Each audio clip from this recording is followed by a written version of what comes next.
Vous écoutez l'épisode 10 du podcast Business en spa et esthétique, créer un centre haut de gamme à succès, une histoire de réussite par Séverine Delaporte, créatrice du centre iconique.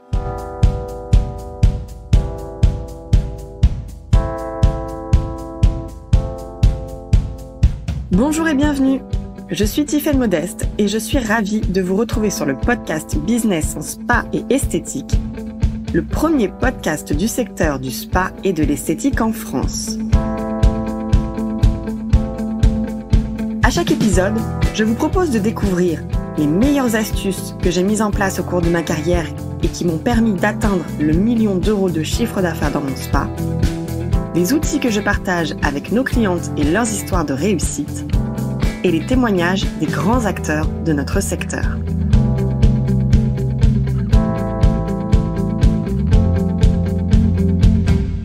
Pour ce nouvel épisode, je suis ravie d'accueillir une nouvelle invitée, Séverine Delaporte, que j'ai eu le plaisir d'accompagner l'année dernière pour la création de son centre beauté iconique à Noyal-Pontivy en Bretagne.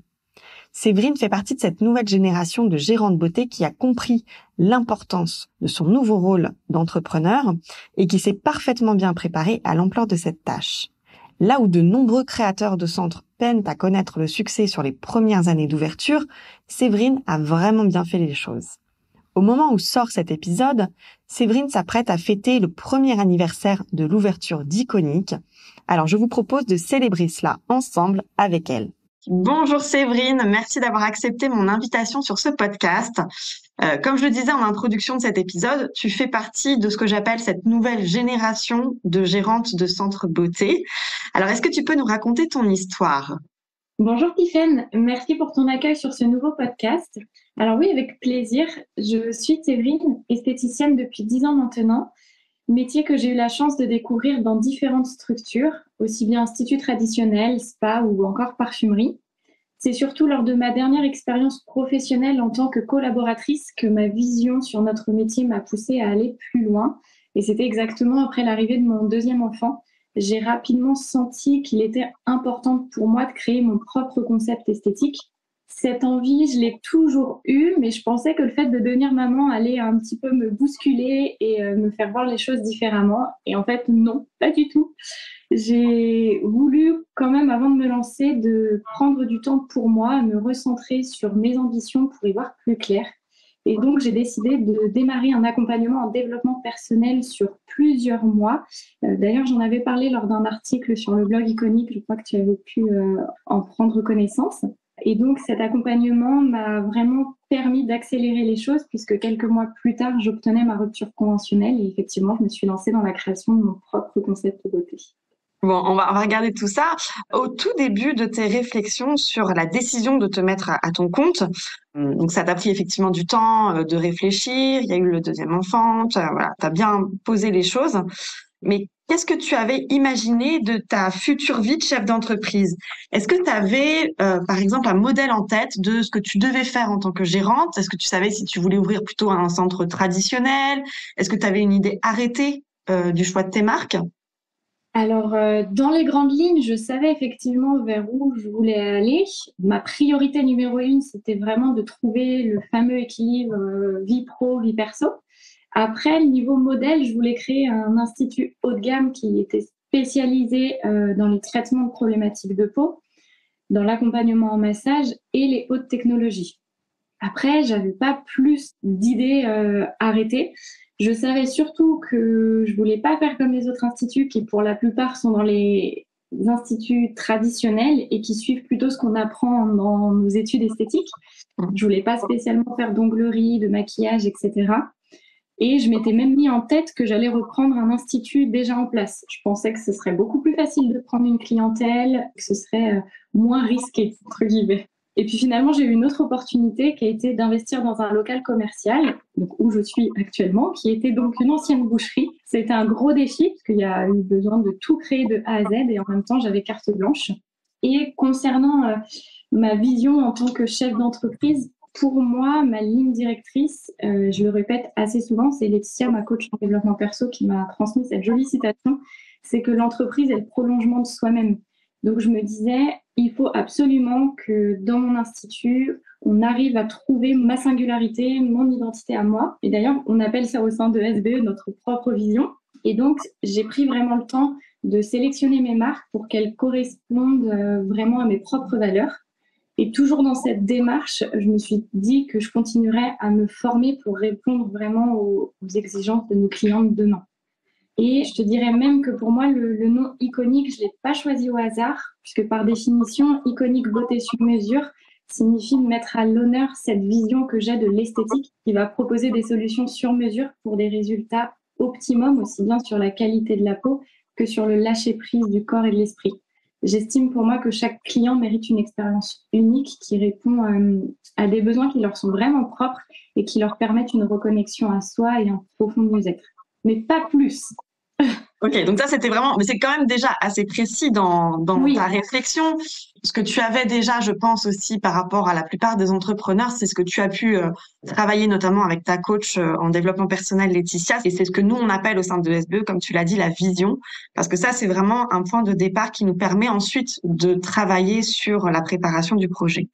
Alors justement, quelles sont les premières actions que tu as menées pour la création de ton centre? Est-ce que c'était, moi je vais tout de suite faire mon business plan? Est-ce que en fait tu as commencé par suivre des conférences ou est-ce que tu as lu des articles sur le sujet pour te renseigner?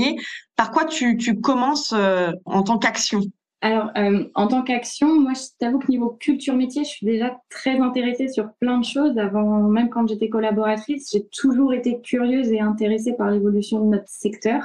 Donc, je participe beaucoup aux congrès sur Paris, aux conférences qui peut y avoir d'organiser là-bas. Je suis abonnée aussi à différents magazines et je suis aussi sur les réseaux tout ce qui va toucher, moi, à mes spécialités. Après, pour la création d'Iconic, j'ai effectivement créé un business plan et une étude de marché pour mon secteur. Aujourd'hui, je continue toujours à participer activement à des rencontres dans les différents réseaux qui sont autour de moi. Donc, via Laetitia, parce que j'ai un réseau de femmes entrepreneurs, tout corps de métier confondu d'ailleurs. Via la CNAIB aussi. Je suis adhérente et très motivée à faire bouger aussi les choses pour notre métier. Et puis plus récemment, là, j'envisage même d'intégrer un réseau qui s'appelle Grandir, qui regroupe plusieurs entrepreneurs aussi, dans le but vraiment d'échanger des coordonnées d'artisans commerçants. Donc pour moi, c'est une priorité de garder ce réseau d'entrepreneurs. Et c'est par là que j'ai commencé avant même de réaliser mon business plan et l'étude de marché sur le secteur. C'était ma priorité, ce réseau. Et ensuite, bien sûr, toute l'étude de mes conseillers installés autour de moi, à savoir quels étaient, elles, leurs positionnements pour que je puisse vraiment me différencier aussi. Ok. Dans les étapes qui vont suivre, donc une fois que tu as collecté toutes ces informations-là, que tu as fait cette veille et cette étude de marché, tu as choisi, toi, de te faire accompagner dans la création de ton centre. Alors là où la plupart justement des créatrices dans notre secteur pensent pouvoir le faire seules ou avec l'aide du comptable ou avec l'aide de la chambre des métiers, qu'est-ce qui t'a décidé à choisir un accompagnement plus spécifique avec ESBE notamment?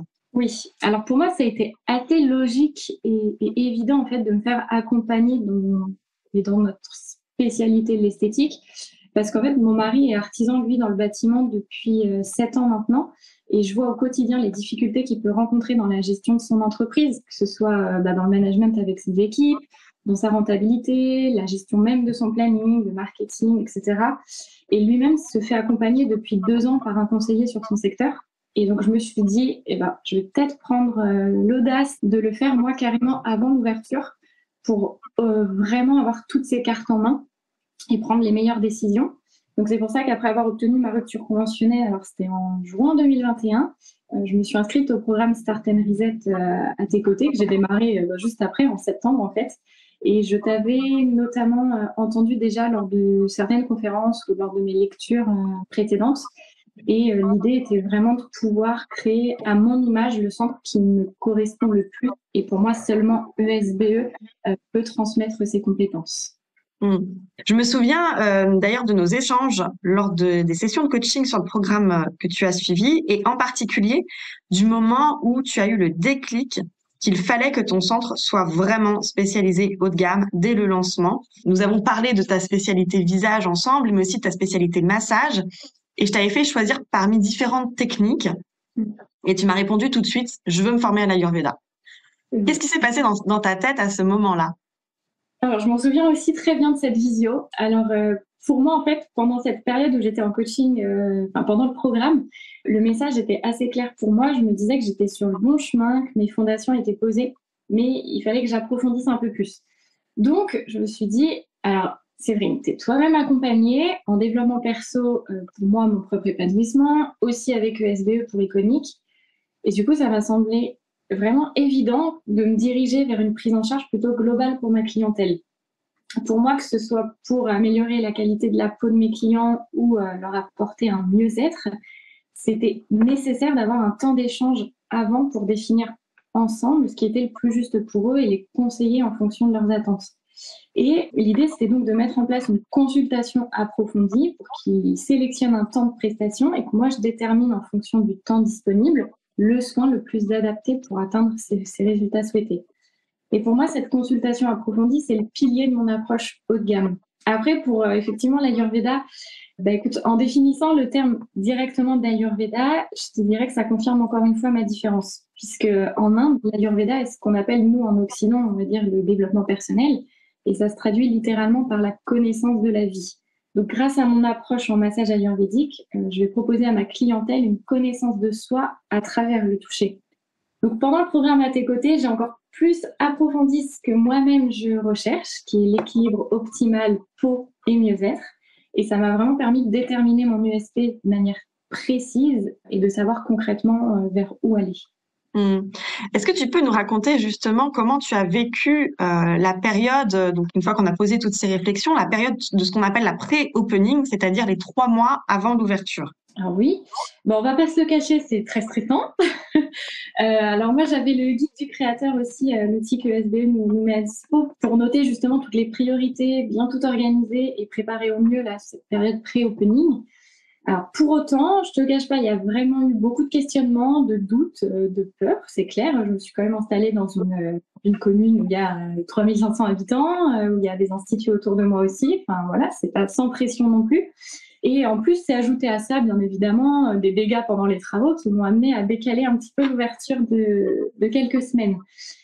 J'ai aussi passé plusieurs commissions pour bénéficier de subventions financières. Alors, c'est très motivant, mais aussi très stressant de passer devant un comité de personnes qui ne me connaissent pas du tout. Pour la plupart des hommes en costume cravate qui ne connaissent absolument pas notre domaine en plus.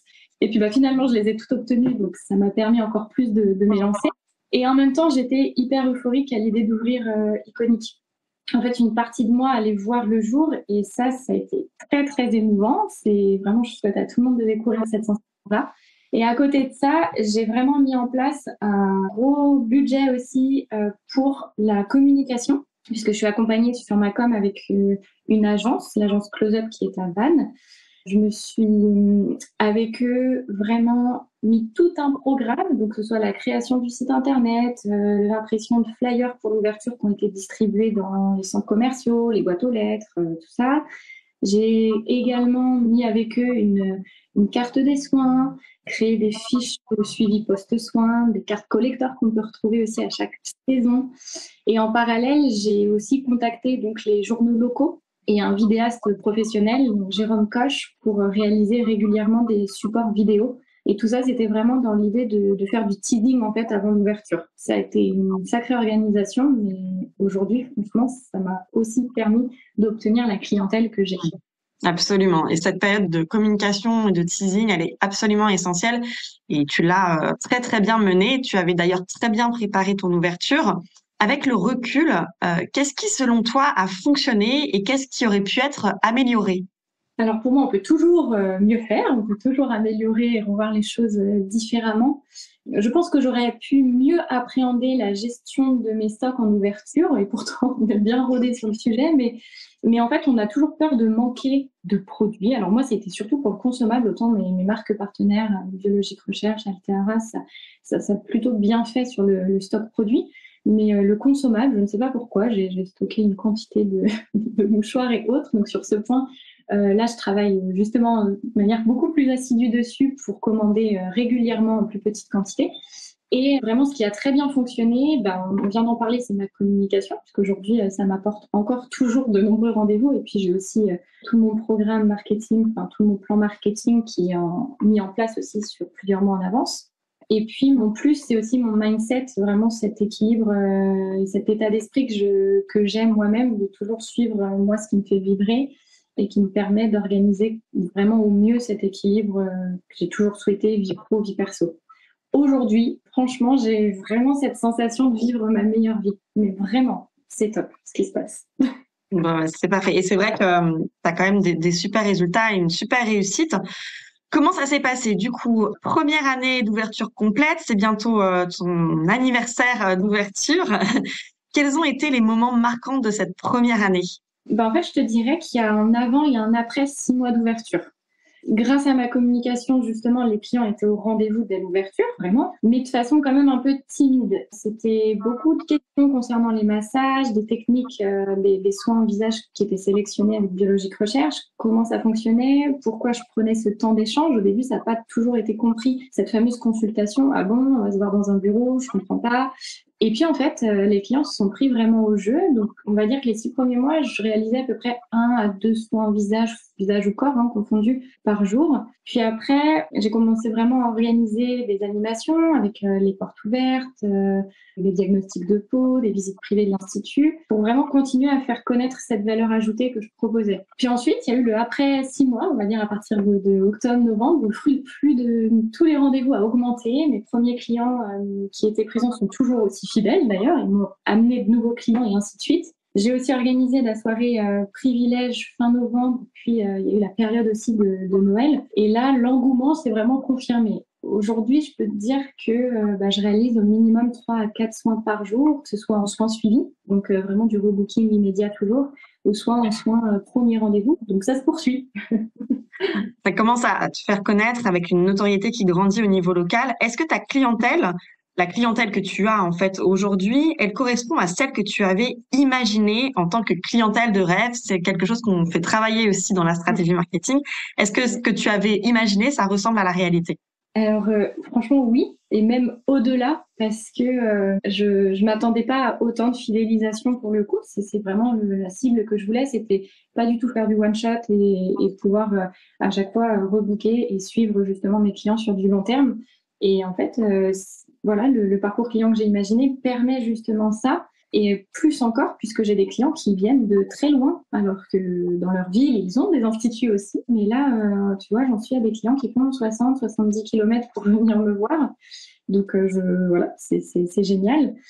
Et puis, j'ai aussi ce côté où il y a le retour des clients qui m'apporte beaucoup, que ce soit lors des appels de suivi que je fais, j'ai mis en place ça également, ou lors des prochaines visites qu'on a, des avis que je peux lire sur Google, les réseaux, etc. J'apprends toujours plus de mes clients et moi, ça me motive en plus à continuer vraiment dans cette perspective de fidélisation, en fait. C'est une super reconnaissance, effectivement. De quelle façon tes clients t'inspirent-ils dans l'évolution de ton parcours client? C'est un ingrédient qui est absolument indispensable pour justement pouvoir se démarquer et avoir vraiment une notoriété qui s'installe dans la durée. De quelle façon, en prenant en charge chacun des clients, tu te dis, tiens, j'aimerais optimiser ça de telle façon ou je pense à ça, etc. En fait, leur besoin en accompagnement est ma première source d'inspiration. Je ressens bien avec eux qu'il y a une nécessité d'être accompagné, de bénéficier de ce suivi sur leurs problématiques précises. Donc du coup, je continue à me former dans ce sens-là. Par exemple, en Ayurveda, je continue aussi bien les formations théoriques sur la posture de la praticienne, l'histoire du toucher en Inde, etc., que des formations plus pratiques avec l'apprentissage de mes nouveaux protocoles. Et en visage, je poursuis aussi l'approfondissement de mes connaissances en dermocosmétique. C'est pour moi évident de continuer dans cette direction. Et après, dans mon parcours client, je m'aperçois qu'en étant totalement disponible pour leur suivi, leurs questions après leur visite, justement, que les résultats sont encore plus bénéfiques. Et donc, en ce moment, je suis en train d'imaginer un programme sur mesure qui est adapté aux besoins spécifiques de chacun de mes clients, en élaborant justement des nouveaux outils. Donc là, je suis dessus, donc je vais dévoiler très prochainement ces programmes. Je travaille activement là sur le sujet. C'est parfait. Alors, après cette première année, quelle vision as-tu créée pour l'année qui suit, la deuxième année d'activité, et de quelle façon penses-tu pouvoir y arriver à cette vision de deuxième année? Alors, pour cette deuxième année, je souhaite d'abord revaloriser ma carte des soins, notamment avec la consultation approfondie en proposant un temps d'échange qui sera plus long, parce qu'il y a réellement ce besoin aussi. Et puis, d'ajouter de nouvelles prestations plus personnalisées grâce aux outils que je suis en train de développer. Et puis, dans un second temps, mon objectif est de créer un poste pour former une collaboratrice à mes côtés et partager ensemble cette vision iconique, ce qui nous permettrait de développer aussi davantage l'organisation des événements VIP que j'ai commencé à lancer comme la soirée privilège. Et puis, pourquoi pas des ateliers sur des thématiques précises de façon assez régulière. Et puis, je ne sais pas si ce sera sur cette deuxième année, mais en tout cas sur du un peu plus long terme, pourquoi pas. J'aimerais toujours dans un but d'améliorer la qualité des soins proposés et valoriser mon savoir-faire et le concept. J'aimerais participer à des concours qui sont reconnus dans notre secteur et permettre à Iconic d'obtenir des labels qualité. Super défi. Je pense que tu seras lauréate haut la main, comme tu as pu décrocher notamment tous tes dossiers de financement. Et je me souviens d'ailleurs de ces échanges là quand tu passais tes entretiens pour les financements. Et c'était pour moi, tu as vraiment bien cet exemple de préparation assidue et consciencieuse. Même si le temps t'était compté parce que tu avais forcément la date d'ouverture qui était prête dans ta tête. En tous les cas, bravo pour ce travail et ce sérieux. Et je suis ravie d'entendre que ça fonctionne, que les clients sont au rendez-vous, qu'ils apprécient énormément tes services et surtout que tu as cet équilibre professionnel et personnel. Et ça, c'est une vraie bataille.